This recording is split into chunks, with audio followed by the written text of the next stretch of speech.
What's good with y'all? We got Joga Bonito Fut Champs highlights. Hey, so we gonna talk about some Evos, some real life footy. Also, we got the World Cup coming up. Alright, on the left wing, we got Rashford. One more time before I go. If I was taking On the right flank, we got the Wonder Kid, Yamal. One more time before I go. If I was taking Alright, so this is the first person we played against. Like we said before, right now the current promo is Joga Bonito, so here goes some of the cards. As far as Fut Champs rewards go, we're trying to get Dion, Scalia, Okocha, and also Charisma. But yeah, I like this promo. It pretty much turns all the players into skillers. So yeah, each card got like 5-star skill moves, and also the Trickster playstyle. Also with the promo, there's a new meta Evo. It's called the Wizard. So yeah, here go one of the cards. They got Lucho. So yeah, you could pretty much upgrade a base gold card and then get 5-star skill moves with it. Hey, so here goes some other cards. They got Raspadori, they got Sonaldo, they got Neres. But yeah, if you need a new winger, you could try this Evo because they got cards for all the leagues. So they also released some new hero cards with this promo. The card that most people like having back on FIFA is Charisma.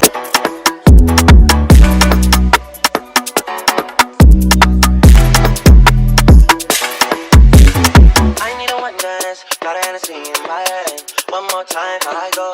If I was taking a hold on me. I need a one dance. Got a Hennessy in my hand. One more time before I go. If I was taking a hold on me. But yeah, they brought back that nigga Charisma. You know, he used to score some crazy ass Trabella goals. But yeah, this promo is pretty much for all my skillers and shit, bro. But yeah, if that's your playstyle, bro, you know you gotta get at least one of these Evos or try to get one of the promo cards. But yeah, y'all gotta upgrade y'all front threes. But you know, if you play with an attacking mid, upgrade your front fours. Alright, so next up, we gonna talk about some real life footy. Hey, so they did the World Cup draw the other day. So yeah, that's what the group stage looking like. So yeah, the open places is for the nations that still gotta play the playoffs. Alright, so for the best group stage matches, I got Group L, I, and also Group C. Group A looks straight too. I just gotta see what fourth nation's gonna pull up. But yeah, I've said this before, but my top 3 nations for this is Argentina, Spain, and France. But yeah, once Argentina get out that group stage, bro, they finna be in form as fuck. If you look at their group, you already know they finna score mad goals and that shit. You know, I fuck with France. I just gotta see what the midfield looking like. And also that front 3, bro. You know, that midfield should be good as long as they start Conte. But yeah, for the front 3, they just gotta find somebody that can link the play with Mbappe. You know, he's gonna be the main man. But yeah, he could break the all-time goals record for this World Cup. You know, Messi could do that shit too, but Mbappe's younger and he could play in like 2 or 3 more World Cups. You know, when he's done with this shit, he's probably gonna have like 25 or 30 World Cup goals. And that's how he's gonna create his own history right there. Spain gonna be good as fuck too, bro. Like, bro, they got Yamal, they got Pedri, they got Nico. Hey, they wanted me to show y'all this shit, but they said that nigga Nico scored a tough ass goal.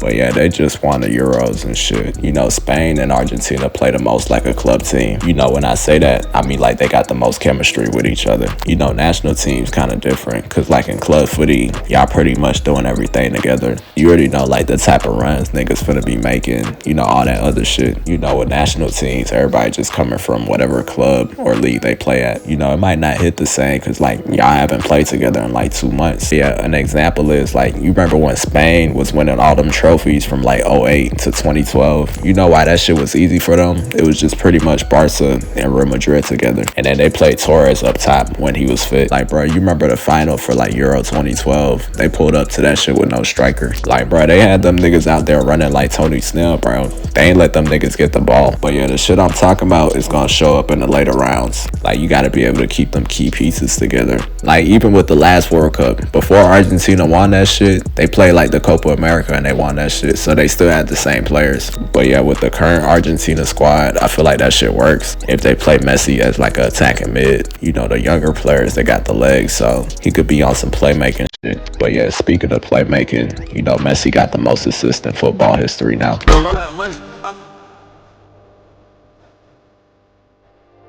Like, bro, he could end his career with 500 assists and 1,000 goals. You know, for me, he's already the GOAT of this shit. But yeah, since he's gonna be a part of this last one, I'm trying to see how far they can go. But yeah, with Messi now, like I was saying before, you could play him as an attacking mid. You just gotta give him some runners, you know, some players that can run in behind. And then he can also make those late runs in and get goals like that. You know, this kind of early, but they said based on how they play in the group stages, Argentina and Spain could play each other in the later rounds. But yeah, bro, I like Argentina's coach. They got Scaloni. You know, he knows how to make them link up the play with each other pretty well. But yeah, before the World Cup, they're gonna have this game. It's the finalissima. So it's just the winner of the Euros versus the winner of the Copa America. Alright, next up we gonna talk about some basketball. So yeah, this is what the MVP ladder is looking like. You know, it's pretty much the same. You know, they're all doing it their own way. You know, Jokic gonna pretty much stay in the lead if he could stay this efficient for most of the season. But yeah, bro, with Shea, you know, with the way OKC hooping right now, bro, you know, if they end up breaking that record for, like, you know, the regular season and shit, they might end up giving them that shit. But you know how that shit be with, like, narratives and shit. The same way, like, Jokic got the triple-double shit going for him. But yeah, with the MVP shit aside, bro, OKC could go back-to-back, bro.